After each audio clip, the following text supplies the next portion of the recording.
They go in that with a mindset and they draw up the dream and they put it on the mirror. And whether it's the universe or our subconscious being directed that way without us knowing because we're putting positive attention on it, or whether it's just us figuring out a step in this process, I don't even know. It just works. You put that crap out there, you believe in it. We stop saying it's impossible or hard to recruit. We say I struggle with currently. Hello, and welcome to the Private Practice Owners Club podcast. I'm your host, Adam Robin. Today, we're going to talk about recruiting. I am going to interview the one and only Will Humphreys. He's the guy, he's the legend, but he's also somebody that I love to connect with on a regular basis because we both love recruiting. It's a passion.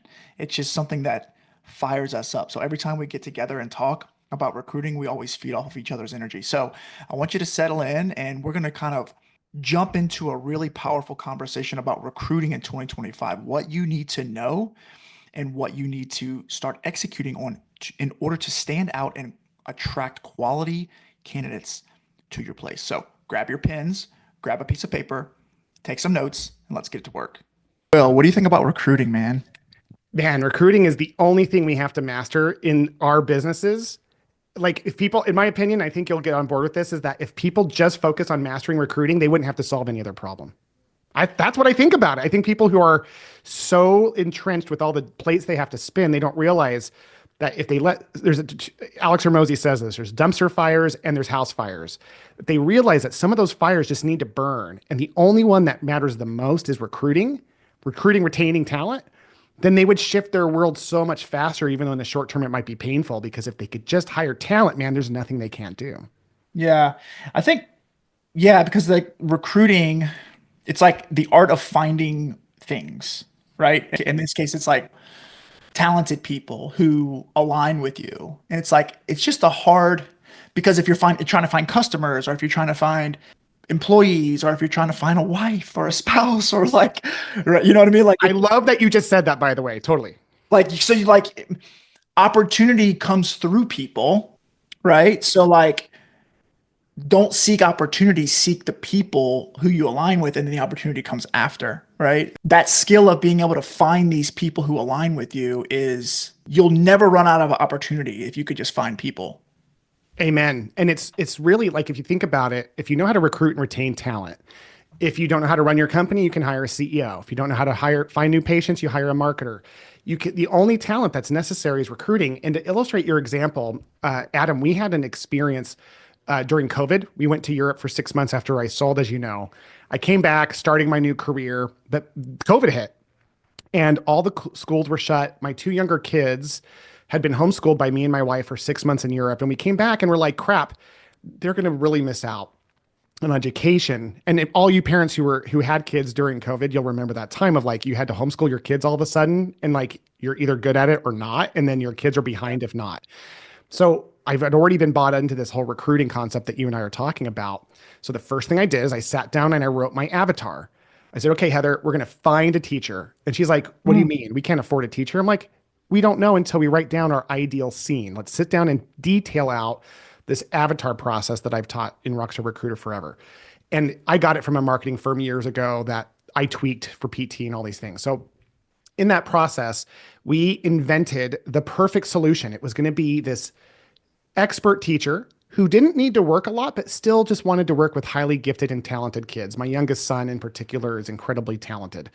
So we needed a high-level teacher, but we didn't want to pay a lot of money because we weren't making a lot of money since I sold my business, meaning I wasn't making any money. And so we decided, so we put all those variables and just dreamed this person up. And we called her Mary because we imagined someone like Mary Poppins. We literally we wrote up her fears, her hopes, her dreams, her current situation that would align with our situation. And then I created an ad. I put it out on all the different places you can put ads. And I found it wasn't a lot of response. We got 4 responses, but we interviewed 3 of those 4 responses. And the third and last woman was Mary, but her real name was Laura. Miss Laura came in with an English accent like Mary Poppins. And she almost did. I was hoping for like a spoonful of sugar. She came in and she was perfect. She had this extensive background with teaching the gifted and talented. She identified some pitfalls for my kids that if they had gone through the public system, it would have destroyed one of my kids. She is like, hey, and then she was loving. She cried at the end of she taught them for 2 years. At the end of the second year, my son, who was in the 5th grade, was doing senior level calculus, early introduction to calculus. To this point, they don't even try now that they're back in the school system and they get straight A's, all because of Miss Laura, all because we knew how to recruit. So just to illustrate that, like, finding a wife, that was my first indication I was good at recruiting. I married way above my means. I realize now that was my indication I knew how to recruit. Well, I like how you bring it to the avatar. And what I heard you say is you defined what you wanted. That's it's the second step in my opinion, and it's the most missed of all the steps. Well, I wrote down, you get what you're looking for. Yeah. Right. So it's like, yeah, but there's no PTs to hire. Yeah, but this. Yeah, but that. Yeah, but this. It's like, yeah, but what do you want? It's kind of like when I don't know, like if you want the red Corvette, you know what I mean? You know how it goes. I don't remember what law it is. I'm sure you'll remember it. But oh yeah, I don't remember the name either, but I know where you're going. Keep going. Yeah, but it's like nobody has a red Corvette. But then when you buy the red Corvette, you see 10 of them the next week, right? It's like you get what you're looking for. And the way that I like to do it is like, if you had a magic wand, what would you create? You know, it's like, here's your magic wand. What would you create? And I don't know what it is about that, but like when we define it, it becomes possible for some reason. Like once you can see it, it becomes possible. And it's like, for me, I start feeling this rush of optimism and creativity and possibility once I defined the ideal outcome. In this case, it's the avatar.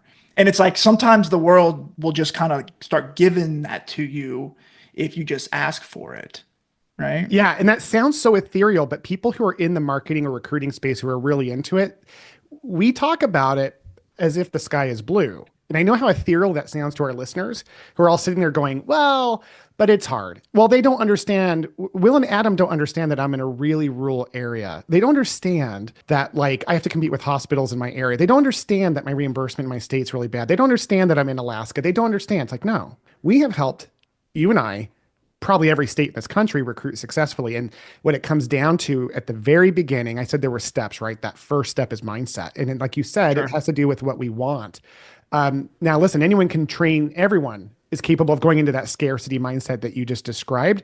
And our industry perpetuates it. And it gives all sorts of facts that would justify keeping it. Like more people are leaving the industry than entering, and reimbursements are going down, and debt is going higher for students. But that's what's so exciting about it. That's what's so exciting about it is that 99% of all PT, OT, SLP medical entrepreneurs buy into that and live on that space. So the few, the proud, the Adams of this world. Makes it easier. Yeah. Who are like, I believe I can do something. I believe that we will win. They go in that with a mindset and they draw up the dream and they put it on the mirror.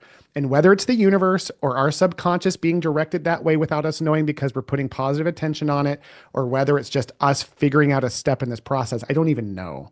It just works. You put that crap out there, you believe in it. We stop saying it's impossible or hard to recruit. We say I struggle with currently. And then another thing Alex Hormozi says, Adam, that I love is that he says, if we can't control it, we don't talk about it. Meaning, if we can't control tariffs, we don't talk about the tariffs when it comes to recruiting. Like, it's not that we don't think about it as owners. We just stop feeding into that stuff. During COVID, that was his big thing. He had a company called Gym Launch where 100% of his clients were legally unable to keep their doors open. And his $32 million business went down to 31 million that year. Right. He says that was his greatest accomplishment of his life because they can't control COVID, so they don't talk about COVID. They just solve for the problem. So I would love to hear your perspective. If you're looking for a PT, let's just assume the mindset's right for the most part. Let's say the avatar's right for the most part. You know, the job ad's written, but there's still no app. Like, what's your go-to? Like, what's your go-to to find? I just need to find like 2 or 3 people who would be interested in potentially working for me. Like, how do you do that? Yes. So there's a global answer and a short answer. I have been doing Rockstar Recruiter now for 4 years. Twice a month, I'm on calls with PTs across the country. We're only talking about recruiting. You know, I had my summit on that. Like, I'm hyper focused in this space. And what I have learned and taught, like back in the day when I was first teaching my clients all these things, it has evolved. And so what I've created now is a concept that we are finding is actually getting traction. It's a long-term strategy that absolutely changes the game. The short-term answer is something that you're very good at, which is leveraging LinkedIn. There is no more powerful tool for a quicker response. And this isn't just physical therapy. I was at a conference 2 weekends ago that was talking all about this, that LinkedIn is the path. There are so many ways that we can leverage our time and assistants' time to get on LinkedIn, make connections, build connection, and then let them know about us. Because Adam, I hope you agree with this. My opinion is that everyone listening who's struggling with recruiting and talent right now doesn't have a recruiting problem. They have a lead generation problem. Most of our clients do well when they show up. Like when the PTs are showing up for the interviews, they actually do really good on sales and closing and all the things. Maybe they might suck at retention, but they're actually good at recruiting. They just suck at generating leads for people to even know they exist. So LinkedIn is the quickest way, in my opinion, to solve that. I agree. It's just the cold outreach, right? The cold outreach component of it. I had a interview. I offered a PT a job this week, and I was kind of hopeful that he'd join our team, and he declined. He ended up taking a job in Texas. And I'm kind of walking. I do my little walk up and down the road. So he's like, "Yeah, I'm not going to take the job." I'm like, "Man, that's awesome, man. What was it that?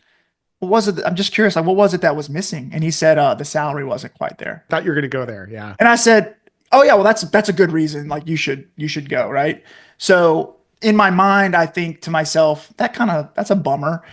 But like what I did is like I ended my walk. I sat down in my garage and I pulled up my phone and I sent 25 text messages. And I got 4 phone calls scheduled next week. Let's go. But you built that. How did you get those numbers into maybe share with the audience? Because this is the key thing you're talking about. How did you go from, what was your initial action that got you to those 4 numbers being that you could text? Well, I made a commitment. Well, you mean like before today? Yeah. How did you get to the point where you even had 4 numbers in your phone? I made a commitment that I was going to try to meet and have a conversation with any PT that'd be willing to talk with me. And I was going to save their name and phone number and put it in my phone. And I just made that the game. Like, how many phone numbers could I put in my phone? And so it's like Will Humphreys PT, Nathan Shields PT, Adam Robin PT.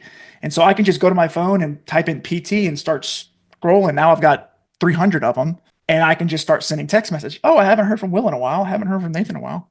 Hey, Will, what's going on, man? What's up, brother? It's been 6 months. What's new?" And now with the power of phone, you can schedule out messages. You can send voice memos to people. Video messages, right? And so I think that's the cold outreach that can be automated, but I've had powerful responses of just doing that, just checking in on people and asking for conversations. See, what Adam's highlighting, audience, is so brilliant. And listen, I just want to highlight that again, because you answered your own question, in my opinion. I think there's LinkedIn, but what's the point of LinkedIn? It's to get to that point where you're having conversations. Correct.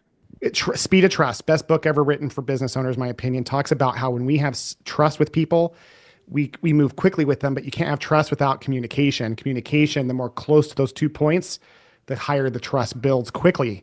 So changing recruiting from this thing of posting an ad and feeling like I suck at it to like, how many people can I serve?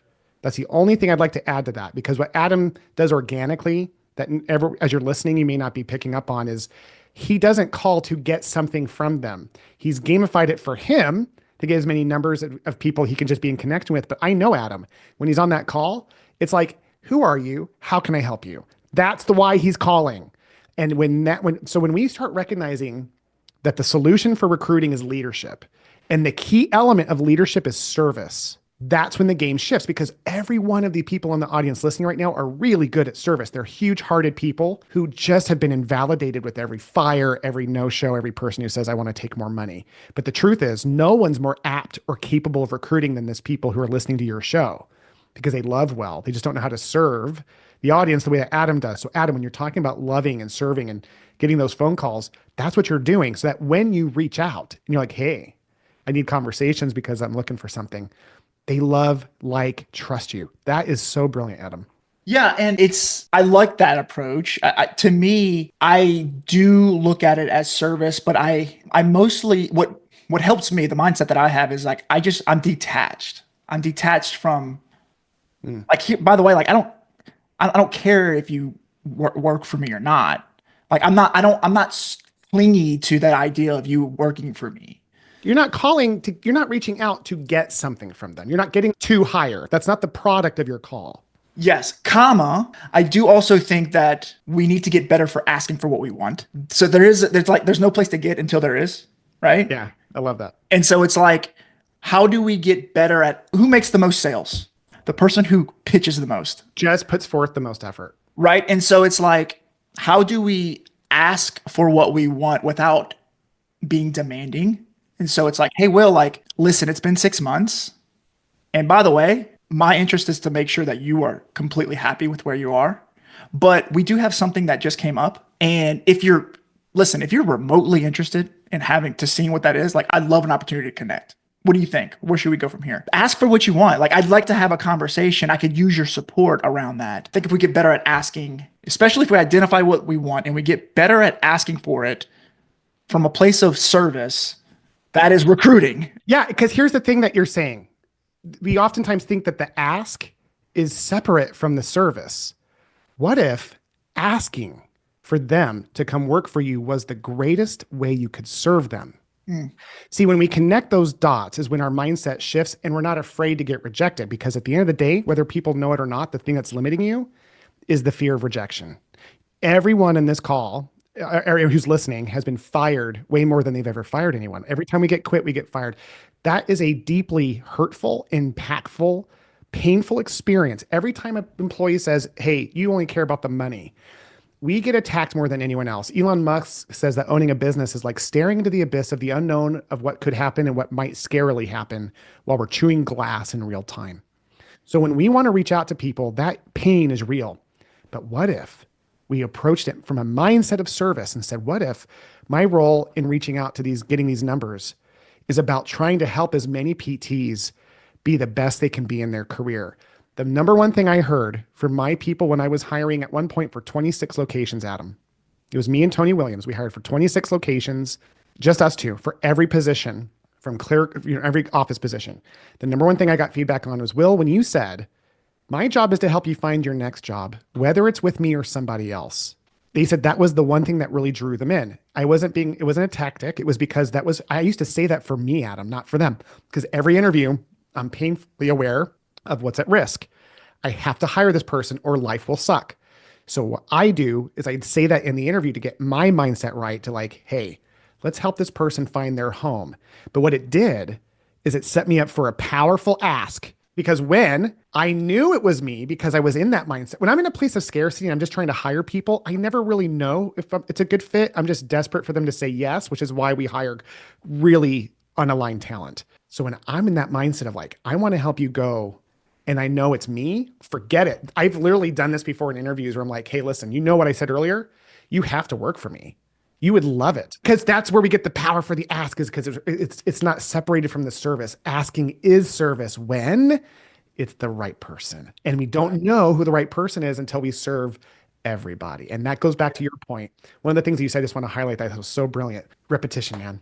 At the end of the day, if you're struggling in that mindset, just go with the mindset of like, hey, I'm going to detach myself and just ask and ask. Know that most people are going to say no. Because in my case, it only took one yes from the most beautiful woman in the world for me to make worth all the no's, all the heartbreak, all the rejection from the years before, right? That was 26 years ago. So for us, it's no different in recruiting. Totally. It can beat you down because you're going to get some rejection. But the truth is, they're not saying no to you. They're just saying no to the opportunity. Or they saying no to the thing, right? Yes. They're just saying no to, they're not saying no, Will, I don't like you. They're just saying no, that opportunity doesn't interest me right now. And so being able to detach from that rejection, like you mentioned, is kind of like, that's how I do go about that. But what I like about the language that you use, like, hey, I'm here to help you find your dream job. What happens whenever we approach a candidate? Their guard is up. They're like, who's this Will guy that keeps sending me a DM? Totally. What's going on? So like fight or flight is up, right? They're suspicious, which is natural. What if somebody was kind of stalking you? Wouldn't you be a little suspicious? I'd be a little suspicious.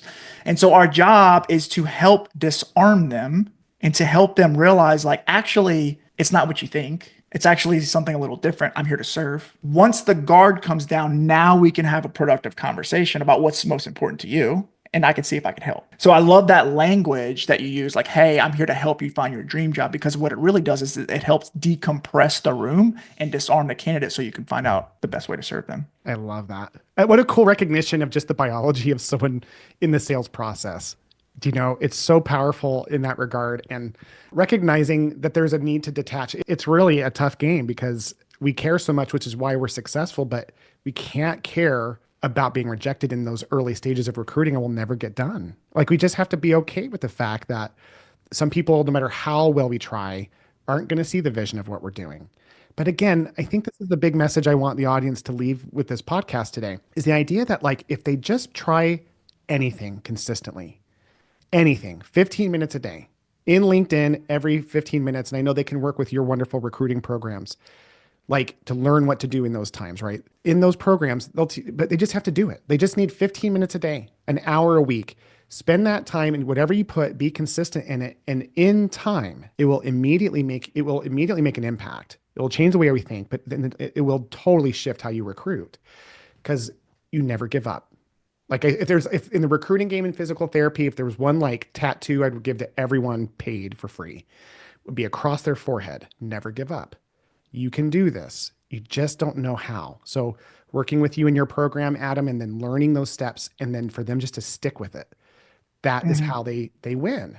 And that's what great is. Everyone else has kind of given up. 99% of our industry, they'll put the urgency out just in those rare moments where they don't have any other choice because their back's against the wall. So what if you did it every time, whether your back was against the wall or not? Well, you become this amazing leader who has multiple locations and you sell. That's what happens. So it's that man in the mirror moment. What kind of leader do I want to be? Yeah, you got to push through that discomfort too. You know, I think, if you ever read any of Jeb Blunt's stuff, he wrote a book called Fanatical Prospecting. Really great book. If anybody wants to learn how to recruit, read that book. But what 𝗷𝗂𝗀𝗄𝗁 talks about is the rule of 100. You do 100 outreaches for 100 days. So the big takeaway that I'd like to leave is, if you're trying to generate leads, volume negates luck. Yeah. Volume negates luck. Send 100 DMs for 100 days. And if you do that, if you actually look for it, you'll actually start finding. I can't tell you how many times I've had people join our program, our coaching program, and it's like, I can't find a PT, and we teach them volume negates luck. Literally within a week, they have found 3 PTs, right? It's like, it's a mindset shift, and we massively underestimate the amount of volume and intensity that we have to put into that lead generation bucket to actually move the needle. And again, I think it's when you realize it's hard, it's challenging for the entire industry, and the only person who wins is going to just put that volume of work in. It gives, I hope, some luck and some opportunity, and go back to creating that ideal person first. Because that's what's cool, is that when we create the avatar, when I've coached people for that, my favorite thing ever was, hey, Will, I found Mike. And if Mike's the name of the avatar, his real name is Dale or something. But when they say I found Mike, that gives me the warmest feeling, because that means they've done 2 things. They shifted their mindset into what they want, find what that looks like. And then, like you said, they've put enough volume to negate any luck. And they've gotten good at repetition. They've done the repetition, right? Good at failing too, yeah? Like they've totally gotten used to, like, oh, you don't want to even respond, fine. Or you want more money, great. Like, you just, until you find that person. Because at the end of the day, getting that amazing fit makes it all worth it. Well, I know everybody knows you by now, most people. You do all kinds of cool stuff. You do like the virtual ad rockstar stuff. You do recruiting stuff. Like, how do people get in your world? How do they find you? They're more than welcome to listen to my podcast, the 𝗷𝗂𝗀𝗏 podcast. I am very happy to give free information there. I've got social media channels. In terms of like things that I do, the virtual rockstar space, the virtual assistant piece, that is my main thing. I am working with companies to help them find virtual assistants, just to free them up. My purpose has become, Adam, to free you up. Yes. I live on that space. So I do have some recruiting training. It really isn't, it's not something I'm promoting, to be honest. It's something that I have. I would honestly, you and I work so closely over the years. I would ask if there's any recruiting help, they definitely go to your services, because I believe in what you do. I've said this privately to him, but I feel like I'm not serving him unless I say it publicly. Adam is the person who has unlocked these things in a way that has inspired me. I don't know anyone else in the industry when it comes to recruiting, in a lot of ways, but recruiting in particular. Adam and I are the only 2 that I know in the space that know this as well as we do. And he is passionate about helping you serve and help in that area. So if you're looking for virtual assistants, and you're looking for just general guidance and information, you've got my podcast, you've got my website, virtualrockstar.com. If you're looking for recruiting help, my boy Adam is the man to go.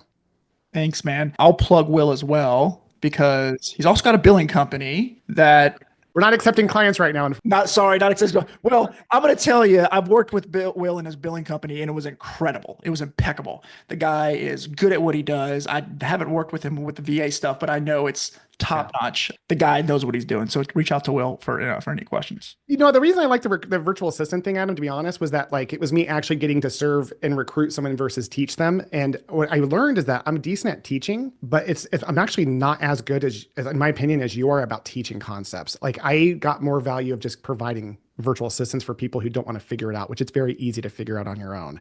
But for people who are like, I just want to mess with it, I'm like, that's who I get to help. But yeah, it's been so fun because you and I are both in that recruiting space, but we synergize really well together to help this industry.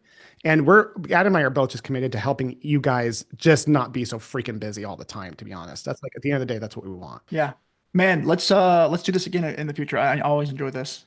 Yeah, me too. Such a pleasure, Adam. Thank you guys for listening. Talk soon. Bye.